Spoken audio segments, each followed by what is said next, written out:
नमस्कार साथियों। आज हम आपको पांडु पिंडारा के बारे में कुछ रोचक बातें बताएंगे।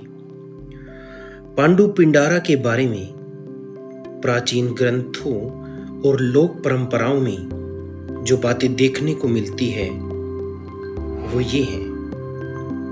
महाभारत से संबंध पांडु पिंडारा का हमें देखने को मिलता है। लोक कथाओं और जनश्रुतियों के अनुसार पांडवों ने वनवास के समय कुछ समय यहीं बिताया था और वो अपने पितरों के श्राद्ध के लिए यहाँ रुके थे। लेकिन उनके समय में सोमवती अमावस आई नहीं थी मित्रों, और वो यहाँ इंतजार करते हुए यहाँ से चले गए थे। पांडु पिंडारा नाम ही इसी मान्यता से जुड़ा हुआ माना जाता है।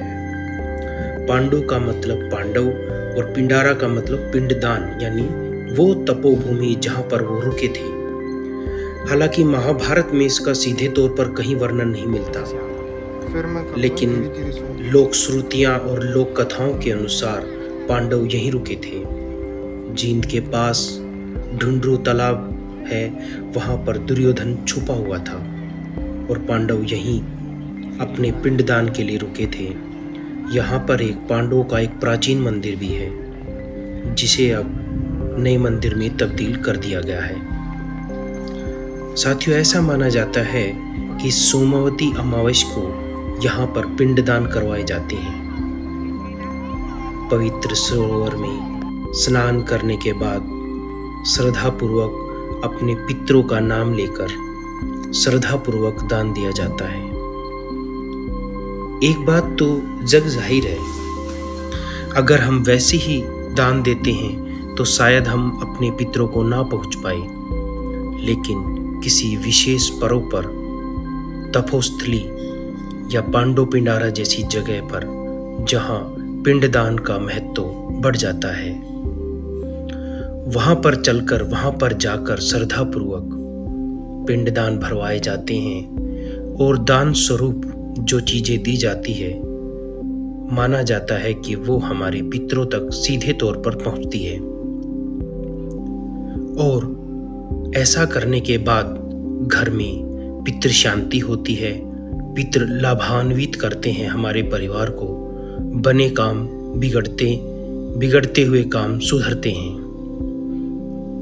देखिए साथियों, यहाँ पर पवित्र सरोवर की दर्शन आपको करवा रहे हैं। यहाँ पर नौका विहार भी होता है। एक दिन पहले भी यात्री यहाँ धर्मशालाओं में रुक जाते हैं। जिस घर में पितृ शांत नहीं है वो यहाँ पर आकर पिंडदान अवश्य करें।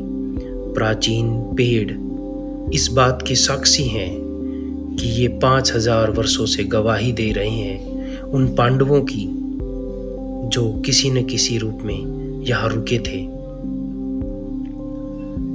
और उनको भी यह रास्ता श्री कृष्ण ने ही सुझाया था कि वो यहाँ रुककर अपने पितरों का पिंडदान करें। पुराने धार्मिक ग्रंथों और परंपराओं के अनुसार यहाँ पर सरस्वती नदी भी बहती थी, और ऐसी मान्यता है कि यहाँ यज्ञ, तप और धार्मिक कर्मकांड भी होते हैं।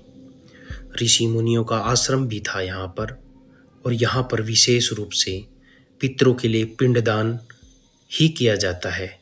इसी कारण इसका नाम पांडु पिंडारा पड़ा।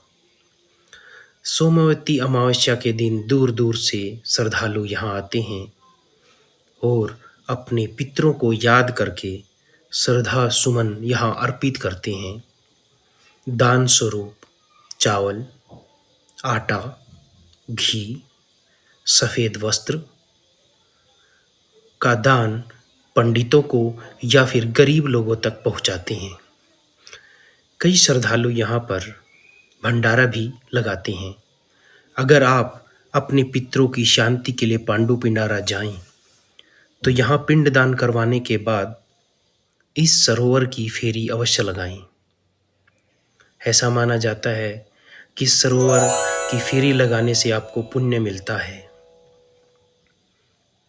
देखिए साथियों, इतना बड़ा सरोवर है, चारों तरफ धर्मशालाएँ बनी हुई है और लोग यहाँ परिक्रमा करते हुए दिखाई दे